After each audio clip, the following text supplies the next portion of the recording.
योगी ऐसा क्या करने वाले हैं कि अखिलेश यादव ने दोस्ती का हाथ बढ़ाया? 6 महीने से ममता मोदी की दुश्मनी, 6 दिनों में योगी अखिलेश की दोस्ती।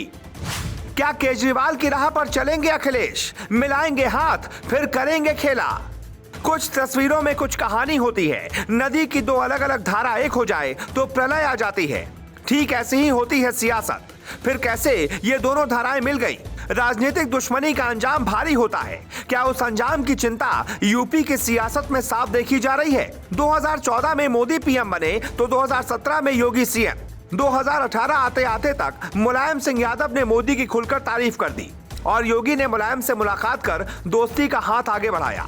लेकिन अखिलेश यादव इतनी जल्दी हाथ आगे करेंगे, इसका अंदाजा किसी को नहीं था। अखिलेश यादव के अगर ये संस्कार है तो फिर उन्हें योगी के शपथ में जाना था, और अगर ये मजबूरी है तो फिर हमारी रिपोर्ट को ध्यान से सुनिए। क्योंकि जो अखिलेश यादव योगी के शपथ में नहीं गए, क्या वो योगी को सम्मान देना चाहते थे या मजबूरी की वजह से हाथ आगे बढ़ा दिया? ये तस्वीर देखिए, जब योगी ने अखिलेश यादव के कंधे पर हाथ रखते हुए हाथ मिलाया, लेकिन नजरें नहीं मिलाई। ऐसा लगा ही नहीं कि ये मुलाकात सूबे के 2 सबसे बड़े सियासी चेहरों के बीच की है। खैर, कुछ देर बाद ही अखिलेश और योगी की हाथ जोड़े यह तस्वीर सामने आ गई, और इसी तस्वीर में छिपी है एक बहुत बड़ी कहानी।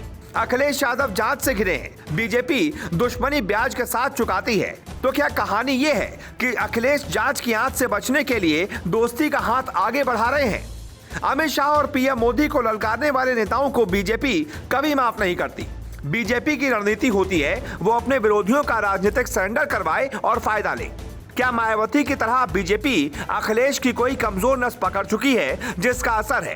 अखिलेश यादव मोदी विरोधियों की लिस्ट में बड़ा चेहरा है। ऐसे में क्या उन्हें दिक्कत होगी? योगी की जीत को ईवीएम की जीत बताने वाले अखिलेश हाथ जोड़े देखे गए। योगी ने अखिलेश यादव को ऐसे हल्के में लिया जैसे अखिलेश कोई एक मामूली नेता हो। तमिलनाडु में कुछ साल पहले तक विरोधी को जेल में डालने की अजीब तरह की परंपरा थी। जयललिता, एम करुणानिधि ने एक दूसरे को मौका देकर सत्ता में आते ही जेल में डाला था।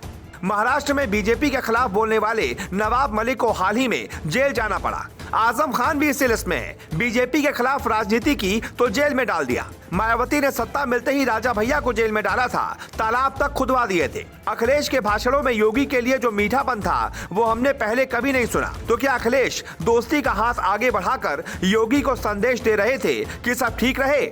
योगी अखिलेश के भाषण पर मुस्कुराते रहे और अखिलेश योगी का नाम लेने से बचते रहे। अखिलेश ने कहा माननीय विदेश नहीं जाना चाहते हैं, तो स्पीकर सतीश महाना ने कहा नाम भी बता दीजिए। लेकिन अखिलेश ने यह कहते हुए बात टाल दी कि अब बात आगे नहीं बढ़ाना चाहते। और मुझे खुशी है कि अध्यक्ष ऐसे हमारे बने हैं कि अब जब कभी विदेश यात्रा होगी तो भूलेंगे नहीं हम लोगों को। ये ना करना कि राइट वालों को ही बिठा करके ले जाएं आप।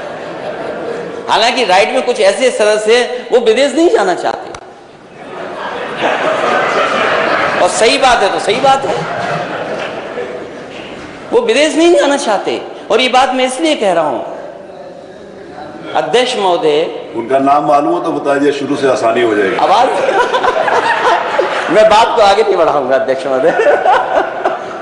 यानी साफ है, अखिलेश वक्त बेवक्त अंदाज बदल रहे हैं और योगी की मुस्कुराहट साफ बयां कर रही है अखिलेश यादव बड़े नेता हैं, वो ना आजम खान है ना ही गायत्री प्रजापति, इसलिए दोस्ती कबूल है। कुछ लोग कहते हैं अखिलेश यादव केजरीवाल से राजनीति सीखकर बीजेपी को रोक सकते हैं। मुस्कुराते रहिए और चुनाव हो तो बीजेपी को सत्ता में आने ना दीजिए। लेकिन क्या ये प्रयोग यूपी में सफल होगा?